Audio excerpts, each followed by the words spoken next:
There's a drought of officials at the game center, even though the center itself is brims with people playing, winning, losing. I see 3 officials watching the largest of the game tables. They look earnest and on edge in their white uniforms, their faces showing more stress than usual.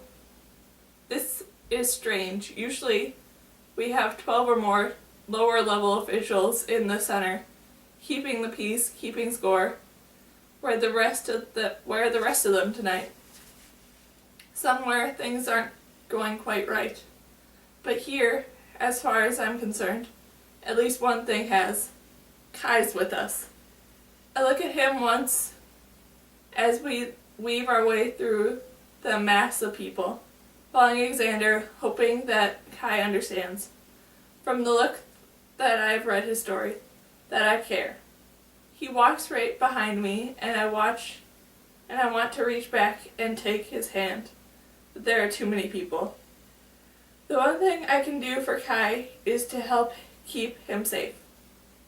So hold on to what I want to say until there is a good place to say it. And to remember the words he wrote, the pictures he's made, even though I wish that part of the story had never happened to him. His parents died. He saw it happen. Death came from the sky, and that's what he remembers every time it rains. Xander stops, and so we all do, too. To my surprise, he gestures to the game table where the games played are one-on-one. Games Xander doesn't usually play. He likes to take on groups, to win when the stakes are higher and more players are involved. It's a better test of his ability, more challenging, more variables, less personal. You want to play? Xander asks. I turn to see who he means. Kai. All right, Kai says without hesitation, nothing revealed in his voice. He keeps his eye on Xander, waiting for the next move. What kind of game do you want to play? Skill or chance? Is there a trace of challenge in Xander's voice? His face remains perfectly even, as does Kai's. I don't care, Kai answers. How about a game of chance then? Xander says. Which surprised me again. Xander hates games of chances. He much prefers the one that involves skill. Em and Piper and I stay, watching as Xander and Kai sit down and scan their cards into the data pod at the table.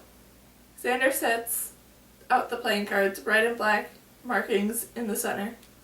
First, stacking the edges, even with 2 sharp hits of the deck against the metal. Want to go first? Xander asks. Kai nods and reaches to draw. What game are they playing? Someone asks next to me. Libby. She's here for Kai, I'm sure of it. Her eyes possessive as she watches his hands over the cards. His hands are not yours to watch, I think to her, and I remember again that they aren't mine either. I should be watching Xander. I should be hoping Xander to win. Prisoner's Dilemma. Em says next to me. They're playing Prisoner's Dilemma. What's that? Libby asks. She doesn't know the game.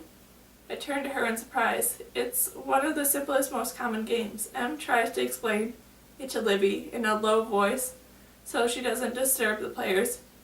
They each put a card down at the same time. If they both have an even card, they each get 2 points. If they both have an odd one, they each get 1 point.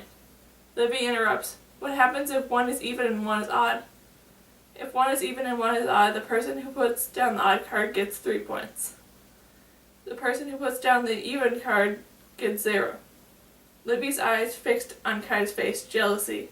I think that even if she sees him the same amount of detail that I do, which is I doubt, she doesn't know anything about him.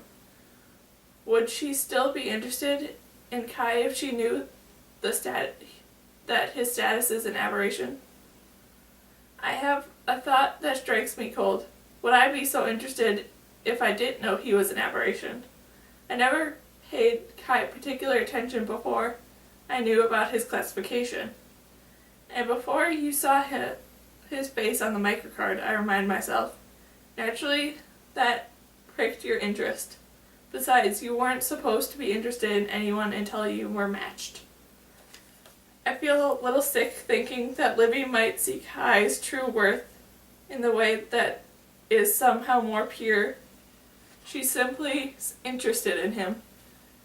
No hidden reason, no tangles, no extra layer behind or beneath her basic attraction to him. But then again, I realize I never know she could be hiding something, as I am. We could be hiding something. I turn my attention back to the game and I watch Kai and Xander's faces closely. Neither one of them blinks an eye. Pauses before a move, shows their hand. In the end, it doesn't matter. Kai and Xander end the round with an even number of points. They've each won and lost the equal amount of hands. Let's go walk around for a minute, Xander says, reaching for me. I want to look at Kai before I twine my fingers into Xander's, but I don't. I have to play the game too. Surely Kai will understand. But would Xander, if he knew and Kai and me, and the words we share on the hill? I push the thoughts away as I walk from the table with Xander. Libby immediately slides into his place and starts up a conversation with Kai. Xander and I go into the hallway alone. I wonder if he's about to kiss me. I wonder if I'm going to do if he does. And then he whispers to me instead, his words soft and close. Kai throws the games. What? He loses the games on purpose. You tied. He didn't lose. I didn't know what Xander was getting at.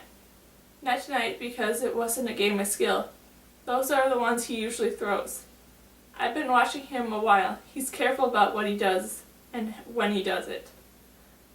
But I'm sure that he's doing it. I stare back at Xander, not sure how to respond. It's easy to throw games of skill, especially when it's a big group. Or a game like check, when you have to put your pieces in harm's way to make it look natural. But today, in the game of chance, one-on-one, he didn't lose.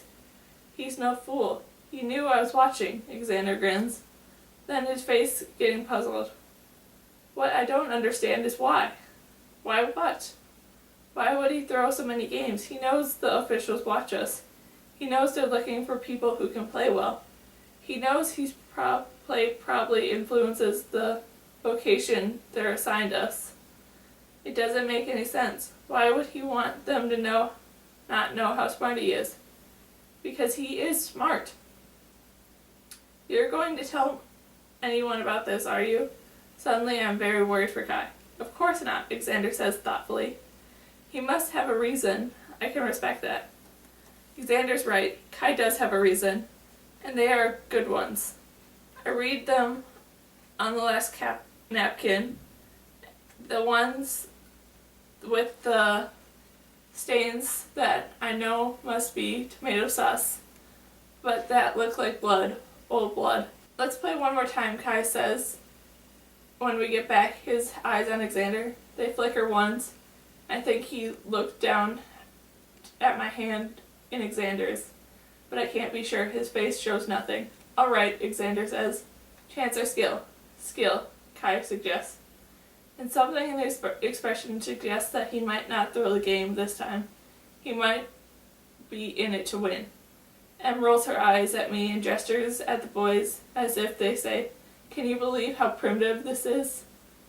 But we both follow them to another table. Libby comes too.